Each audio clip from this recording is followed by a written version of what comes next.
नमस्कार मित्र, 12 सितंबर की रात रानी अपनी 3 महीने की बेटी संध्या को लेकर बरामदे में सो रही थी। घर में लाइट नहीं थी, चारों तरफ अंधेरा था। रात के करीब 3 बजे कुछ सरसराहट हुई। रानी को आवाज सुनाई दी। उस समय रात के 3 बज रहे थे। रानी को नींद में होने के कारण अंधेरे में उसे कुछ नहीं पता चला।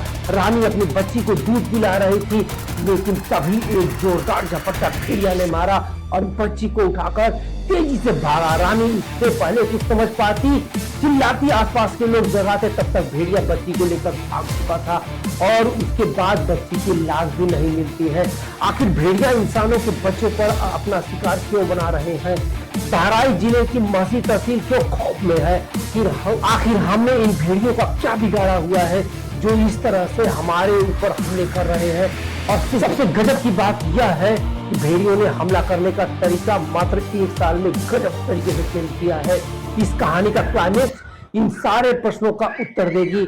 आप लोग बने रहिए मेरे वीडियो।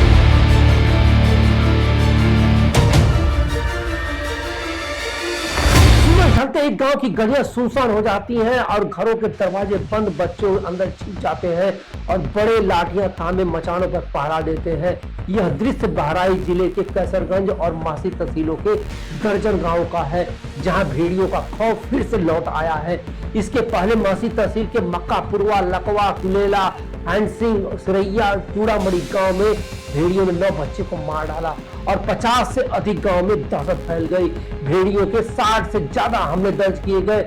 इन्होंने जो हमले किए वो 2 चरणों में किए। पहली मार्च को 2 बच्चों को उन्होंने भेड़ियों ने मार डाला। 17 जुलाई और 26 जुलाई को एक साथ उन्होंने 7 बच्चों को मार डाला। इसके बाद शुरू होता है भेड़ियों को पकड़ने का ऑपरेशन और उस ऑपरेशन का नाम है ऑपरेशन भेड़िया।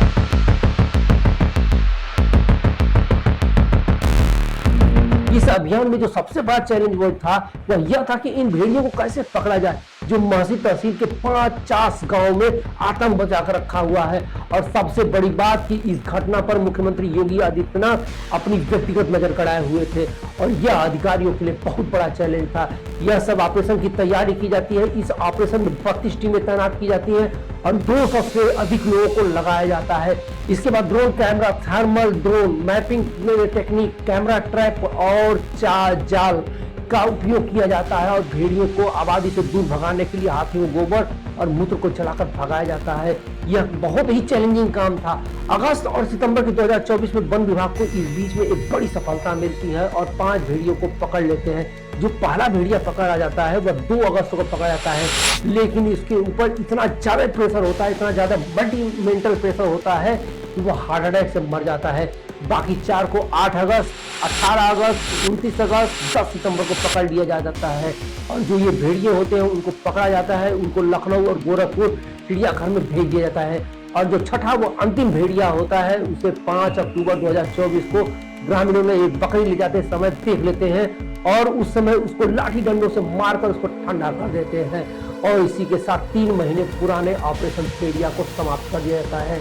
यहाँ पर सबको लगता है कि खौफ का मंजर खत्म हो गया है, भेड़ियों का आतंक खत्म हो गया है, लेकिन अभी उनका हमला और तेज होने वाला था और खौफ पहले से ज्यादा बढ़ने वाला था, क्योंकि उन्होंने अपने हमले करने का तरीका पूरा चेंज कर दिया है। क्या चेंज किया है आगे मैं बताऊंगा, बस आप मेरे साथ बने रहिए। क्या आपको लगता है कि इससे पहले भेड़ियों ने हमला नहीं किया होगा? जी नहीं। 1996 में उत्तर प्रदेश के प्रतापगढ़, सुल्तानपुर और जौनपुर जिले में भेड़ियों ने हमला किया और 60 से अधिक बच्चों को मार डाला था। इसको लोग भूतकाल के नाम से याद करते हैं। इस गांव के लोग कहते हैं कि मौत का दूसरा नाम भेड़िया हो गया था।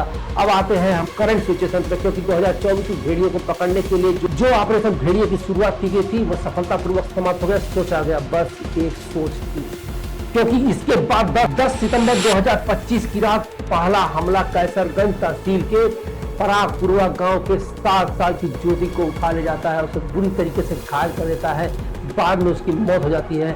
और उसी दिन पास के गांव में भवनपुरवा गांव में एक 65 साल की बुजुर्ग सी प्यारी के ऊपर हमला कर देता है जो सो रही होती है। भेड़िया उसे खींचने की कोशिश करता है, लेकिन बस वह शोर मचाती है जिससे कि वह भाग जाता है, लेकिन वह बुरी तरीके से घायल हो जाती है। फिर अगले ही दिन 11 सितंबर की रात कैसरगंज तहसील के भौरी बरवा गांव के 3 महीने की संध्या को उसकी माँ की गोद से उठाकर उसको खा जाता है, जिसको मैंने पहले आपको बता दिया है। इसके बाद 23 सितंबर को 4 साल के प्रिंस को जो भेड़िया लेके जा रहा था, लेकिन लोगों ने उसमें दौड़ा कर मार डाला और प्रिंस छूट गया, भेड़िया भी मारा गया। मन में ये एक प्रश्न जो बार बार उठ रहा है कि आखिर ये भेड़िया हमला क्यों कर रहे हैं, आखिर कौन सा कारण है जिसके कारण भेड़िया बार बार हमला कर रहे हैं। अगर कारण जानना चाहते हैं तो आप मेरे साथ में बने रहिए, क्योंकि इस कारण के जिम्मेदार भेड़िया नहीं, आप और हम भी हैं। बस आप मेरे साथ में बने रहिए। भेड़ियों का हमला करने का सबसे बड़ा कारण है वह घाघरा नदी में आई बाढ़, जिसने कि भेड़ियों के रहने का घर छीन लिया है।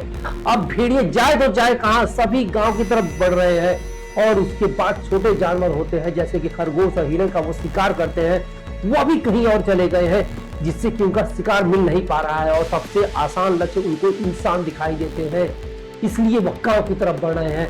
और सब इसके बाद का जो कारण है कि जंगल की कटाई और आबादी का बढ़ना, और खेती के लिए जंगल को काट कर खेत बनाया, जिससे कि जंगल सिमटने लगे हैं और हमने भेड़ियों के रहने की जगह छीन ली है। तो भेड़िए जो होते हैं वह सामान्यतः मनुष्य पर हमला नहीं करते हैं। उत्तर प्रदेश में 1920 के दशक में ऐसे मामले आए थे, मगर 2024 से लेकर सितंबर तक बहराइच में 10 से ज्यादा मौतें हो गई हैं, जो ज्यादातर बच्चों को होती है, क्योंकि वह छोटे बच्चे बहुत ही आसान शिकार होते हैं। और सबसे गजब की बात है कि 2024 में जब शिकार करने के लिए भेड़िया आता था तो वह अकेला आया करता था, लेकिन 2025 में जब वह शिकार करने के लिए आया तो एक नहीं 2 भेड़िए साथ में आए। और पहले वो रात में आया करते थे, अब दिन और रात कभी भी आ सकते हैं। यह उन्होंने अपने हमला करने का पैटर्न बहुत बड़ा बदलाव किया। भेड़िए के हमले से बचने के लिए लोग मचान बना रहे हैं, दिन और रात पहरे दे रहे हैं और अपने को बचाने का प्रयास कर रहे हैं। प्रशासन क्या कर रहा है? यहाँ की जो सबसे बड़ी समस्या है वह है गरीबी। लोग इतने गरीब हैं कि उनके पास पक्के मकान नहीं है। अब तक लोगों को प्रधानमंत्री आवास योजना का लाभ क्यों नहीं मिला, इसकी जांच होनी चाहिए। अब तक लोग घास फूस के मकान में क्यों रह रहे हैं, इसकी भी जांच होनी चाहिए। और इसके बाद जो सबसे बड़ी बात है वो यहाँ पर लोग गन्ने की खेती करते हैं, जो भेड़ियों को छुपने की जगह बन जाती है और हमला करने की सही जगह बन जाती है। योगी आदित्यनाथ ने